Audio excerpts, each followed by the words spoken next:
ভাই এদিকে আসেন তো একটু। আপনাদের এখানে নাকি দুধের তরকারি আছে? হ্যাঁ হ্যাঁ, কই দেখি। এই যে এটা কিসের তরকারি? এটা আপনার সানার রোস্ট। ছানার তরকারি, ছানার রোস্ট, মানে দুধ দিয়ে বানানো। দুধ দিয়ে বানানো। বাহ, এই যে দেখেন, এটা হচ্ছে দুধ দিয়ে বানানো তরকারি, ছানার তরকারি। আর কি আছে ভাই দুধের বানানো? এই যে এটাও আছে আপনার। এটাও দুধ দিয়ে বানানো। এটা এটা জোলস টাইপের, তরকারি টাইপের। ও, আর এটা কি? এটা এটা সয়া চাপ। সয়া চাপ। বাহ। আর এটা? এটা আপনার ধোকা, এটা কাশ্মীরি হচ্ছে ধোকা। কাশ্মীরি ধোকা। আর কই জানি আরেকটা দেখলাম, ইচো জানি দেখলাম কই ভাই? এচো। এই যে ইচো, এটা হচ্ছে কাঁঠালের তরকারি না ভাই? এটা কত করে ভাই? 80 টাকা ভাই। 80 টাকা প্লেট না? আচ্ছা, এটা হচ্ছে 80 টাকা প্লেট। এটার নাম কি বলে?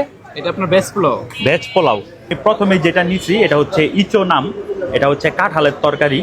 তো খায়া দেখি কিরকম লাগে। জিনিসগুলা কিন্তু একেবারে ইউনিক। বাংলাদেশে আমি এইখানে ছাড়া অন্য কোথাও দেখি নাই। অনেক জায়গায় খাবার খাইছি, তবে এইখানে ছাড়া দেখি নাই। বিসমিল্লাহ। ইউনিক টেস্ট আছে, টু বি অনেস্ট। এটার নাম হচ্ছে ধোকা, ইন্ডিয়ান কাশ্মীরি ধোকা এটার নাম। জিনিসগুলো দেখতে মাংসের মতো, কিন্তু এখানে কোনো মাংস নাই। একেবারে ভিন্ন একটা টেস্ট, আপনার ট্রাই করতে পারেন এইখানে। আর এই জায়গাটা হইতাছে তাঁতিবাজার, আর দোকানটার নাম হচ্ছে অনুরাধা ভোজনালয়।